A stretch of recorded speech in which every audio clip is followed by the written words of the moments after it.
السلام علیکم دوستو، کیا حال ہے؟ طبیعت صحت ٹھیک ہے سی؟ اج گیا سے بہاولپور، اتھاں بہوں وڈے مدرسے دے وچ اج حافظ قرآن بچے تعلیم حاصل کیتے نے، حافظ قرآن بڑھن۔ اج انہاں دی دستار بندی آئی جیندے مہمان خصوصی بالخصوص ملیح الرحمان گورنر صاحب ہن تے بہوں ہی وڈے عالم دین ہن تے انہاں دی دستار بندی تھی گئی تے ایک علامہ صاحب دی تو کو چند منٹ دا بیان تو کو سنوینے ہیں تے تساں انشاءاللہ سن سو۔ یار جڑے سارے چینل کو سبسکرائب نہیں کیتے ہوئے سبسکرائب کرے سو، کیونکہ تو کو آمن والی ویڈیو تازی ملتی رہے۔ مہربانی، شکریہ، اللہ حافظ۔ وجود نہیں۔ آپ تھرمامیٹر کے ذریعے اپنا بخار تولتے کہ نہیں تولتے؟ بتاتے ہیں کہ جسم میں اتنی گرمی ہے، میں آپ کو گرمی الگ دکھاؤ۔ آج آپ کو بتایا جا رہا ہے ٹیمپریچر کتنا ہے، کتنی سردی ہے، کتنی ٹھنڈک ہے، آج برودت کو تولا جا رہا ہے، آج حرارت کو تولا جا رہا ہے، ٹھنڈک اور گرمی کو تولا جا رہا ہے، جبکہ اس کا کوئی الگ وجود نہیں ہے۔ آپ مجھے دکھائیں الگ گرمی کہاں ہے؟ لاؤ اس کی کوئی پڑیا، کوئی ڈبیا، کوئی ٹھنڈک کی پڑیا لاؤ، کوئی اس کی ایسی چیز نہیں، لیکن اس کو تولا جا رہا ہے۔ مجھے اور آپ کو بجلی اور گیس کے بل آتے ہیں، آپ کے اور میرے گھر میں ایسے میٹر لگ گئے، ایسے آلے آ گئے کہ اس سے گیس کو تولا جا رہا ہے، بجلی کو تولا جا رہا ہے۔ آپ بتائیے بجلی الگ کہاں ہے؟ یہ تو آثار ہے، جو بلب جل رہا ہے یا پنکھا چل رہا ہے یا لاؤڈ سپیکر چل رہا ہے، یہ خود بجلی نہیں ہے، یہ اس کا نتیجہ ہے۔ تو اصل بجلی دکھاؤ کہاں ہے؟ لیکن آج انسانی سائنسدانوں نے ایسے آلات تیار کر لیے کہ بجلی تولی جا رہی ہے، گیس تولا جا رہا ہے، گرمی تولی جا رہی ہے، سردی تولی جا رہی ہے۔ آج آپ ٹیسٹ کراتے ہیں میرے اندر شوگر کتنی ہے، الگ دکھاؤ شوگر کہاں ہے؟ وہ آپ کے خون میں مکس ہے، لیکن آج ایسے آلات آ گئے کہ اس سے آپ ان کو تولا جا رہا ہے۔ تو معلوم ہوا کہ آج انسان نے ایسی چیزیں ایجاد کی کہ وہ ایسی چیزوں کو بھی تول لیتا ہے جن کا الگ وجود اور جسم نہیں ہے۔ تو جس اللہ نے انسان کو یہ عقل اور دماغ دیا، وہ قادر نہیں ہے کہ بغیر ان آلات کے وہ میرے اور آپ کی نماز کو تول لے، وہ میرے آپ کی تلاوت کو توڑ لے، میرے اور آپ کے جھوٹ کو اور گناہ کو توڑ لے۔ اللہ تو قادر ہے۔ اس لیے آج یقین کرو جتنی سائنس بڑھے گی، لوگ کہتے تھے یہ قبر کا عذاب ہمیں سمجھ میں نہیں آتا، اس لیے کہ وہاں تو بے لاش، اور وہاں تو ایک لاش چلی گئی بے روح ہے، اس کے اندر جسم ہی نہیں ہے، تو اس کی روح تو اوپر چلی گئی ہے، جسم نیچے گیا ہے۔ لیکن ہم کہتے تھے احادیث کی روشنی میں کہ قبر کا عذاب حق ہے، گناہگار کو قبر میں عذاب ہوگا، اللہ اس کی روح جو اوپر ہے اس کا کنیکشن اس جسم کے ساتھ جو مٹی کے نیچے جوڑ دے گا، اور اس کی وجہ سے اس کو تکلیف کا احساس بھی ہوگا۔ کہتے تھے اس کی کوئی دلیل دو، آج اس کی دلیل یہ موبائل ٹیلی فون آ گیا ہے۔ میں اس موبائل پر یہاں بیٹھ کر لاہور، کراچی، اسلام آباد، لندن بات کر رہا ہوں، دبئی بات کر رہا ہوں، جبکہ جس سے میں بات کر رہا ہوں اس کے اور میرے اس فون میں کوئی تاریں نہیں جڑی ہوئی، کوئی آپس میں کنیکشن نہیں ہے۔ وہ میری بات سن رہا ہے، میں اس کی سن رہا ہوں، وہ میری بات اس کو پہنچ رہی ہے، اس کی بات مجھے پہنچ رہی ہے۔ کیوں؟ ان سیارات کے ذریعے کچھ ایسا نظام سائنسی آ گیا کہ میری آواز اس تک پوری بات جا رہی ہے، اس کی بات بھی پوری میرے تک آ رہی ہے، حالانکہ کوئی تار نہیں جڑی ہوئی، کچھ نہیں جڑا ہوا، ایک کنیکشن ہے جو ہو گیا، اس کنیکشن سے میری آواز چلی گئی۔ تو آج کا سائنسدان اگر اس طرح کے نظام بنا کر اپنی آواز دوسری جگہ پہنچا سکتا ہے، اللہ روح اس بندے کے اوپر ہو، جسم قبر میں ہو، اللہ کیسے کنیکشن جوڑ نہیں سکتا؟ لوگ پوچھتے ہیں کہ اِیصال ثواب قرآن میں نے پڑھا، کہتے ہیں ماں باپ کو اللہ پہنچا دے، اے اللہ میری نماز نفل کا ثواب میرے ماں باپ کو پہنچا دے، میرے صدقہ خیرات مسجد مدرسے کا ثواب ان کو پہنچا دے۔ وہ اور جہان، ہم اور جہان، وہ قبر میں یہ ثواب ان کو کیسے پہنچتا ہے؟ ایک نوجوان نے مجھ سے پوچھا، میں نے کہا آج تو یہ مسئلہ سمجھنا آسان ہو گیا، میں نے کہا بتاؤ تمہارے موبائل میں اگر بیلنس ختم ہو جائے کیا کرتے ہو؟ کہا میں اپنے آفس فون کر کے کہتا ہوں مجھے اتنا ایزی لوڈ چاہیے، میں بیرون ملک ہوتا ہوں، آؤٹ آف کنٹری ہوتا ہوں یا پاکستان میں ہوتا ہوں دوسرے شہر میں، وہ وہاں جاتا ہے، میں ایزی لوڈ اب تو موبائل کے ذریعے پیسے بھیج دیتا ہے، میرے موبائل میں فوراً پیسے آ جاتے ہیں۔ میں نے کہا کوئی تار لگی ہوئی ہے؟ کہا نہیں۔ میں نے کہا پیسے تو اس نے بھیجے، تیرے موبائل میں کیسے آ گئے؟ کہا بس اب سائنس ترقی کر گئی، ایسا نظام آ گیا۔ تو میں نے کہا اگر آج کا سائنسدان اللہ کے دیے عقل اور دماغ کو استعمال میں لا کر ایسے آلات ایجاد کر سکتا ہے کہ آپ کہیں ہو وہ کہیں ہو اور اس کے پیسے آپ کو پہنچ جائیں، اس کے بھیجی ہوئی رقم آپ کے موبائل میں آ جائے،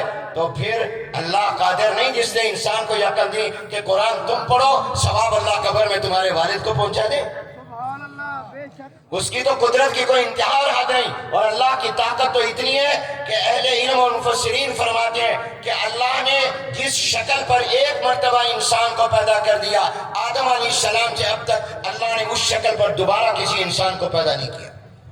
ہر ایک کو اللہ نئی شکل، آپ بہاولپور کے اسپتالوں میں جاؤ، کتنے بچے اس وقت پیدا ہو رہے ہوں گے، ہر ایک کی شکل مختلف، ماں باپ ایک ہیں مگر شکلیں الگ الگ ہیں، حالانکہ دونوں کے ماں باپ ایک جیسے ہیں۔ اللہ نے، میں کہا کرتا ہوں، یہ جو ماڈل لاتے ہیں موبائل بنانے والی کمپنیاں، یہ آئی فون، یہ کچھ عرصے کے بعد نیا لاتے ہیں تاکہ کاروبار چلتا ہے، تھوڑا بہت تبدیلی کریں گے۔ یہ کرولا اور یہ جو مرسڈیز گاڑیاں آتی ہیں، یہ جناب والا ہونڈا والے، یہ 5 سال 4 سال کے بعد کہیں لائٹ بدل دیں گے، کہیں سٹیئرنگ بدل دیں گے، تھوڑا بہت بدل دیں گے، اور وہ بھی 5 سال کے بعد جدید ٹیکنالوجی کے باوجود۔ اور اللہ ہر دن کے، ہر گھنٹے کے، ہر منٹ کے، ہر سیکنڈ میں، اور سیکنڈ کو جتنا تقسیم کر لو، دنیا میں کتنے لاکھوں انسان اس وقت پیدا ہو رہے ہیں، اور ہر ایک کو اللہ نئی شکل عطا کر رہا ہے، ہر ایک نیا ماڈل ہے۔ یہ میرے اللہ کی قدرت ہے، اور صرف یہی نہیں ہے، میرے اور آپ کے ہاتھوں پر جو لکیریں اللہ نے بنائی ہیں، دنیا کے سارے انسان اولین آخرین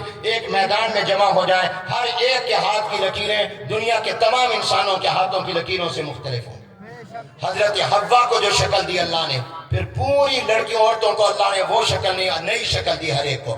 آدم علیہ السلام کو جو شکل دی، ان کی اولاد میں ہر مرد کو الگ شکل اللہ نے عطا کی، ہاتھوں کی انگلیاں الگ بنائیں۔ آج بھی فنگر پرنٹ لیے جاتے ہیں، ہم ویزا لینے جاتے ہیں، کہتے ہیں فنگر پرنٹ، اور فنگر پرنٹ میں کیا ہوتا ہے؟ صرف انگوٹھے کا اگلا حصہ چھوڑا سا، اور ایئرپورٹ پر اترو لندن کے یا کسی کے، وہ کہتے ہیں اپنی انگلی رکھو، ہم نے تمہارے فنگر پرنٹ لینے ہیں۔ بھئی کیا بات، میرا فوٹو موجود ہے، کہا فوٹو کے مشابہ کوئی ہو سکتا ہے؟ جان سا میں دستخط کرتا ہوں، کہا جان سازی ہو جائے گی، لیکن اللہ نے تمہارے انگوٹھے میں جو لکیروں کا نقشہ بنایا ہے، ہر ایک انسان کے انگوٹھے کی لکیریں پوری دنیا کے اربوں کھربوں انسانوں سے مختلف ہیں۔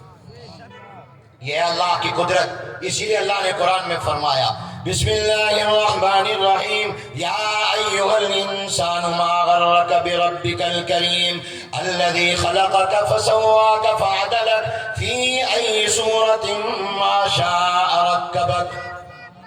اس رب سے غافل ہو گیا جس نے تمہیں خوبصورت وجود دیا، جس نے خوبصورت تمہیں شکل دی، اور جس شکل میں چاہا تمہیں بنایا۔ اگر ایک شکل ہوتی تو بتاؤ کیسے پتا چلتا ہماری بیوی کو یہ میرا خامد آیا، یہ میرا بھائی آیا، یہ میرے ابا جان آئے ہیں، یہ میرے دادا جان آئے ہیں؟ کیا اللہ کی حکمت ہے؟ اگر تمام عورتوں کی شکلیں ایسی ہوتی، ہمیں کیسے پتا چلتا یہ ہماری والدہ ہے یا ہماری بیوی ہے، یہ ہماری بہن ہے یا ہماری بیٹی ہے، یہ ہماری پھوپھی ہے یا چچی ہے؟ یہ اللہ نے نظام بنا۔ آج انسان بغاوت کرتا ہے، اللہ نے مردوں کو داڑھیوں کے ساتھ زینت دی ہے اور عورتوں کو سر کے بالوں کے ساتھ زینت دی ہے۔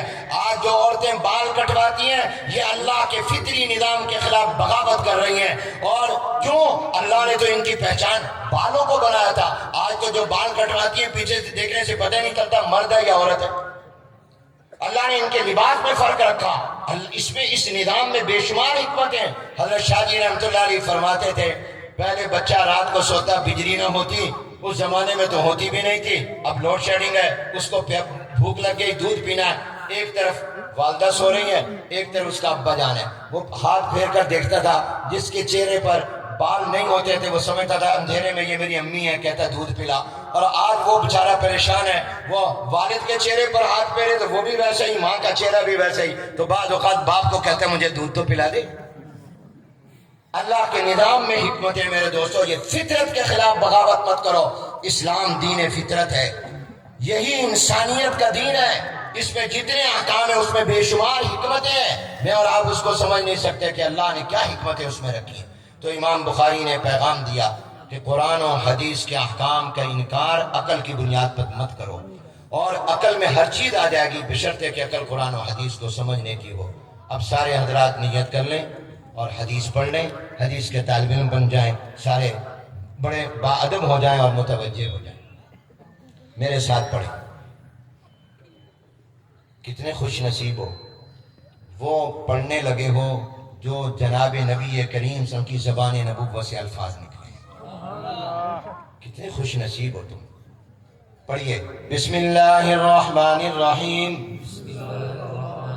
قال النبی صلی اللہ علیہ وسلم، قال النبي صلى الله